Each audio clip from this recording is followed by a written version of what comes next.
جو ملک کی معیشت ہوتی ہے جی، اس پر مؤثر ہے کہ آپ نے نچلے طبقے کو، کسان کو، مزدور کو کتنا ریلیف دینا ہے۔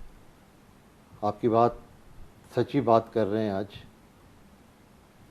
محسوس ابھی میں نے اپنی بجٹ تقریر کا سوچ رہا ہوں کرنے کے لیے جس دن مجھے موقع ملا، لیکن آپ کی بات تھوڑی سی میں اتفاق بھی کروں گا کہ جب گیس اور بجلی یا تیل کی قیمت بڑھتی ہے تو مہنگائی کا طوفان برپا ہوتا ہے۔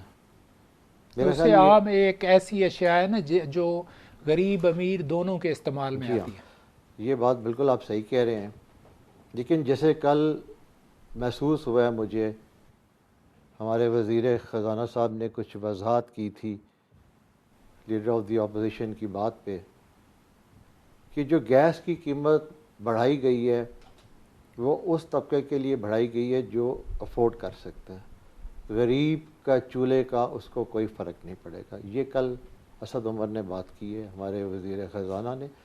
لیکن دیکھتے ہیں جی آنے والے دن جیسے بھی گزریں گے، جیسے بھی آتے ہیں، کہ میں تو خود چاہ رہا ہوں کہ میری جماعت کا نعرہ بھی ہے کہ ہم نے ایک نیا پاکستان بنانا ہے۔ نئے پاکستان کا مقصد یہ ہے کہ جو لوگ محرومیوں کا شکار ہو رہے ہیں ان کی زندگیوں میں ہم نے ریلیف دینی ہے، ان کو خوشحالی دینی ہے۔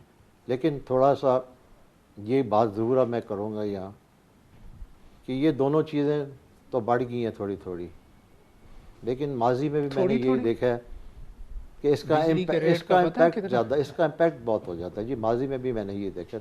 مجھے تھوڑی سی اپنی بات مکمل کرنے دیں۔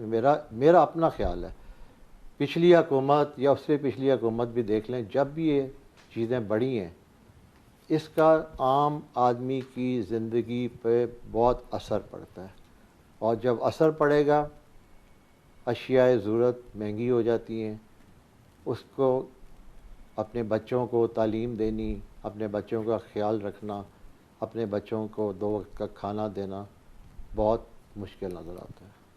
تو میں سمجھتا ہوں کہ شاید یہ ایک منی بجٹ دیا گیا ہے، یہ نہیں کہ میں تنقید برائے تنقید کروں گا، کیونکہ پچھلی حکومت نے جو ہمارے لیے ورثہ میں چھوڑا ہے، جو ڈیفیسٹ ہے اس کو ہم نے پورا کیسے کرنا ہے۔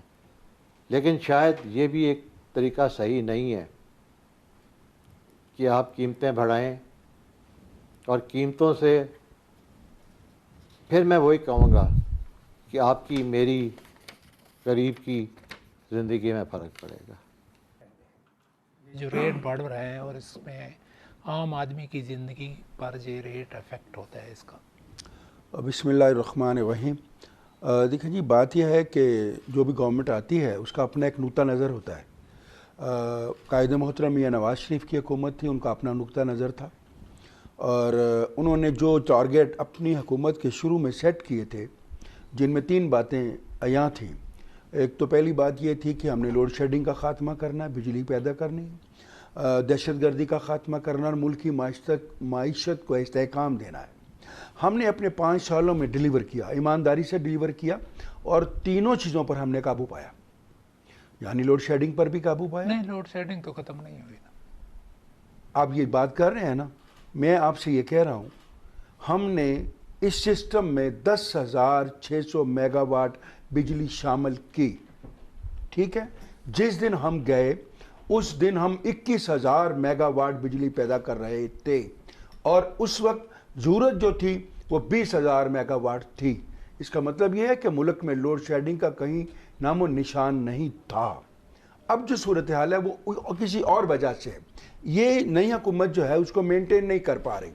مثلاً جو ہم پیدا کر رہے ہیں وہ بجلی تو پیدا ہو رہی ہے، لیکن جو آئی ڈی پیز پیدا کر رہے تھے، کیونکہ گردشی قرضے ان کو پیمنٹس نہیں کی گئی، وہ کچھ بجلی ان کو نہیں دے رہے، یا یہ اس کو ایڈجسٹ نہیں کر پا رہے۔ یہ ان کا اپنا معاملہ ہے، انہیں دیکھنا چاہیے کہ اس کو کیسے ایڈجسٹ کرنا ہے۔ ہم نے پورا کیا، دعوے سے کہہ رہا ہوں کہ ہم جو بجلی چھوڑ کر گئے تھے اس میں لوڈ شیڈنگ کا نام و نشان نہیں تھا۔ یہ میں آپ ریکارڈ اٹھا کر دیکھ لیں، آپ کو پتہ چل جائے گا۔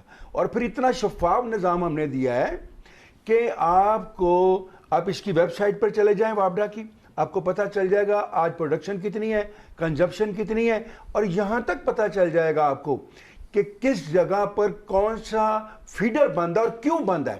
کیا نان پیمنٹ کی وجہ سے بند ہے, خرابی کی وجہ سے ہے. اور اگر آپ کے محلے کی بجلی خراب ہے تو اس حد تک ہم نے آپ کو انفارمیشن دی ہوئی ہے کہ آپ گوگل پر جا کر سرچ کریں, اپنے محلے کی لوکیشن لیں اور ٹرانسفارمر پر جائیں, آپ کو پتہ چل جائے گا وہاں پر کہ ٹرانسفارمر خراب ہے یا لائن مس ہو گئی ہے یا اس پہ بھی پیمنٹس نہیں دی گئی, کیا وجوہات ہے. یعنی اتنا شفاف نظام قائد محترم میاں نواز شریف نے بجلی کے بارے میں یہ دیا تھا. اب ان کی حکومت آئی ہے. اچھا, دہشت گردی کا معاملہ تھا آپ کے سامنے کہ کس طرح 73 سے پہلے یہ جو واقعات ہوتے تھے, اب اکا دکا واقعات ہیں. ابھی محرم الحرام گزرا ہے, آپ نے دیکھا ہوگا کتنے آرام سے کتنا پیس سے. یہ اسی وجوہات کی بنا پر تھا کہ جو قائد محترم میاں نواز شریف نے اقدامات کیے. لوگ کہتے ہیں کہ اس میں ایجنسیز کا اور دوسرے ادارے, بالکل بے شک ایجنسیز کا بھی کردار, بالکل نہیں, 100% آئے. پولیس کا, رینجر کا, آرمی کا, سب کا اس میں اپنا اپنا حصہ رول ہوتا ہے. لیکن سوال یہ اٹھتا ہے کہ اگر یہ سارے رول تھے تو مشرف کے دور میں یہ کیوں کام نہیں ہوئی, سوال اٹھتا ہے نا. تو پھر اس کا مطلب یہ ہے کہ کوئی تو بات ایسی کی قائد محترم میاں نواز شریف نے کہ یہ باتیں جو تھی دہشت گردی کم ہوئی. اور ملکی استحکام کی بات ہے, دیکھیں ہم جب آئے تو ہمیں گروتھ ریٹ جو تھا, دہشت گردی میں مین رول ہے نا وہ افواج پاکستان. جی میں کسی ڈینائی نہیں کر رہا جی, میں ڈینائی نہیں کر رہا, میں تو کہہ رہا ہوں کہ تمام رینجر کا بھی, پولیس کا بھی, یہ سب کا رول ہے. اور جو رضاکار ہمارے علاقوں میں ان کا بھی رول ہے, سب کا رول ہے. میں یہ ڈینائی نہیں کر رہا.